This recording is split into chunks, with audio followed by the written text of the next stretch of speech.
Hello সকলকে, সবাই কেমন আছো?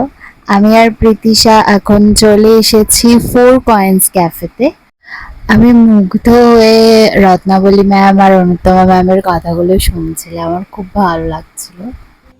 আমার বাড়ির লোককে ভীষণ প্রশ্ন ফেস করতে হচ্ছে, বাড়ির লোকেদেরও তাই নিয়ে অনেক অসহায়তা থাকে এবং ওই আর কি, তারা তো আত্মীয়দের ফোন অনেক বেশি পান, তো তারাও যখন এই কনফিডেন্সটা সন্তানের থেকে পাচ্ছে যে তুমি আমার সঙ্গে কথা বলতে বলো, মোস্ট অফ দ্য টাইম তাদের সাথে কথা অ্যাকচুয়ালি হবে না, সত্যিই ওখানে থেমে যায়।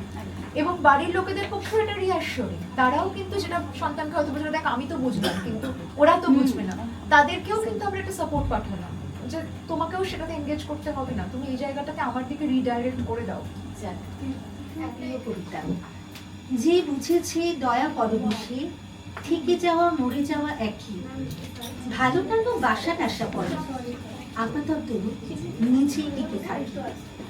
ধরো যদি সে আগামী দিনে মাথা তুলে প্রতিবাদী হয়ে, তুমি ভাবো এতদিনে কেন, আমি ভাবি কতখানি সয়ে অবশেষে এসেছে এখানে। কতটা মনের জোর লাগে যে ভুগেছে সেই শুধু জানে।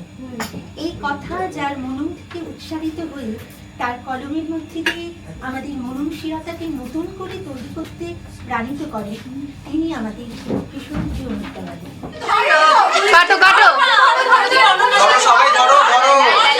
কাটো কাটো কাটো কাটো, আমি ভিডিও করছি। অহনে এগিয়ে যাও, অহনে এগিয়ে যাও। হ্যাঁ কাটো কাটো। Happy birthday to you, happy birthday to us, happy birthday to dear Monsoi, happy birthday to us, God bless us, God bless us. আচ্ছা চলো, কেক আগে খাওয়াবে, খাই না না নিচে নিচে খেয়ে নাও। তুমি এখানে রেখে দাও। চিনি কে দাও? এটা হ্যাঁ পৌলমি কোথায়? পৌলমি চিনি চিনি বাবা। অনেকদিন পরে আবারও সবার সাথে দেখা হলো, খুব ভালো লাগছে। ছোটর ওপরে ক্যাফেটা খুবই সুন্দর, খাবারের কোয়ালিটি খুব ভালো ছিল।